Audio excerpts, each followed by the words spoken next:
आपके पास चाहे 2 दिन है, 3 दिन है या 4 दिन है, चाहे आपका 6 तारीख को पेपर है, आपको जितने टॉपिक हो सकते हैं उतने टॉपिक आपको पढ़ते हुए चलने हैं। ठीक है, अच्छा स्कोर करना है तो आपको ज्यादा से ज्यादा टॉपिक पढ़ने पड़ेंगे। आपको पूरे के पूरे शास्त्रीय नृत्य याद होने चाहिए। कौन सा शास्त्रीय नृत्य कौन से स्टेट से संबंध रखता है और उनको कौन कौन से कलाकार करते हैं। आपका लोक नृत्य हो गया एक, हर स्टेट का आपको लोक नृत्य याद होना चाहिए। कोई सा भी आपके अंदर पूछ सकता है, तो ये मत सोचना कि हमारे को एक क्वेश्चन के लिए सारा पढ़ना पड़ता है। हाँ, सारा ही पढ़ना पड़ेगा इसके लिए, और इसके अलावा कोई सोल्यूशन भी नहीं है इसका। आपको मेले याद रखने, कौन सा मेला कौन सी स्टेट के अंदर लगता है, और त्योहार।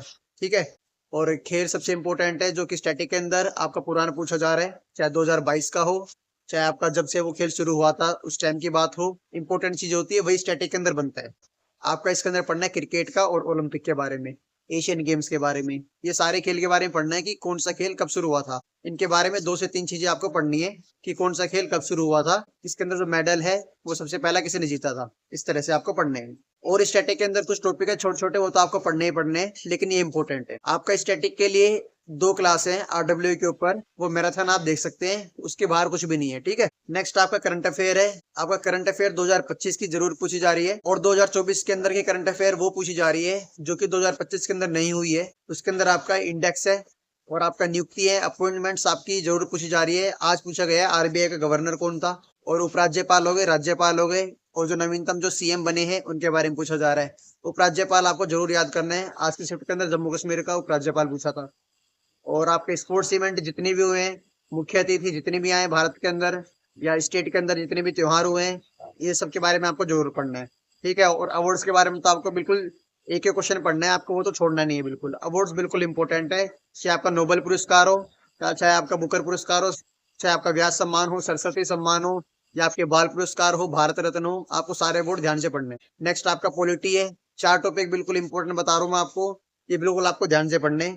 पहला आपका आर्टिकल है, जो कि एक एक आर्टिकल आपको याद होना चाहिए। आपका लोकसभा, राज्यसभा, अटॉर्नी जनरल और आपका संसद के बारे में, और आपका उपराष्ट्रपति और राष्ट्रपति, और आपका नेक्स्ट है संविधान सभा और संविधान संशोधन। आपको बिल्कुल ध्यान से पढ़ना है कौन से आर्टिकल के अंदर संविधान संशोधन है, ये कौन से देश से लिए गए हैं। इस तरह से आपको क्वेश्चन पूछे जा रहे हैं, इससे बाहर कोई भी क्वेश्चन नहीं है पॉलिटी के अंदर। और हिस्ट्री के अंदर भी डेली जो है बिल्कुल एकदम गिने चुने क्वेश्चन पूछे जा रहे हैं। आपको जो पहला टॉपिक है वो है वंशों के संस्थापक, चाहे वो दिल्ली सल्तनत के हो, चाहे वो मुगल काल के हो, चाहे वो साउथ के हो। आपको वंशों के संस्थापक बिल्कुल ध्यान से पढ़ने। और नेक्स्ट आपका जो नया टॉपिक आज जो पूछा गया है वो है कांग्रेस का अधिवेशन। आपको 1885 से लेके आजादी तक के आपके जो महत्वपूर्ण अधिवेशन हुए हैं उनके बारे में जरूर याद करना है। उसके अंदर जो महत्वपूर्ण फैसला है वो क्या लिया गया था, उसकी अध्यक्षता किसने करी थी, और वो कहाँ पर हुए थे। और आपको पढ़ने आपके जितने भी आंदोलन हुए हैं, आपके आजादी के जो आंदोलन हुए हैं, चाहे वो 1942 के हो, चाहे वो 1920 के हो, 1930 के हो, 1922 के हो। ठीक है, आपको हर तरह के इवेंट्स याद रखने हैं आपके आधुनिक भारत के। हिस्ट्री के अंदर ये है बस इंपॉर्टेंट। आपका इको के अंदर है आरबीआई, बजट, जीएसटी और सेक्टर। आपको सेक्टर अच्छे से याद करने हैं, और नेशनल इनकम के बारे में। और आपका पंचवर्षीय योजना बहुत इंपॉर्टेंट है, हर शिफ्ट के अंदर 2 क्वेश्चन पूछे जा रहे हैं, किसी में 1, किसी में 2 और किसी में 3। जो मेरी शिफ्ट थी उसके अंदर 3 क्वेश्चन पूछे गए थे। और बाकी साइंस और ज्योग्राफी के अंदर किसी की शिफ्ट के अंदर 5 क्वेश्चन आ रहे हैं, किसी में 2 आ रहे हैं। तो आप इसको कर सकते हो बिल्कुल बेसिक। आपको ये सभी क्लासें आरडब्ल्यू चैनल के ऊपर मिल जाएंगी, चाहे आपका करंट हो, polity, history, eco, science, geography. ठीक है, चाहे वो आपका स्टैटिक हो, आपको ये सभी सब्जेक्ट की मैराथन आपको आरडब्ल्यू चैनल पर मिल जाएंगी, आप वहां से देख सकते हो। ठीक है, हम सबसे पहले बात करते हैं कंप्यूटर का। आपको कंप्यूटर के अंदर एक्सेल, वर्ड, ईमेल, इंटरनेट, वो तो मैंने आपको बताया रखा है पहले से। और आपको स्टेटमेंट से संबंधित क्वेश्चन पूछे जा रहे हैं, थोड़े से लेंदी है वो, आपको मतलब उसमें थोड़ा टाइम लगता है, टाइम टेकिंग क्वेश्चन है वो। आपको बिल्कुल ध्यान से क्वेश्चन पढ़ना है और उसका आंसर बिल्कुल आराम से देना है, क्योंकि वो थोड़ा टाइम ले रहे हैं। वो क्वेश्चन क्योंकि बड़े हैं इसलिए वो टाइम ले रहे हैं, इसलिए आपको ध्यान से पढ़ना है। आपकी शिवम सर की 3 क्लासें आपको कर लेनी है बिल्कुल अच्छे से।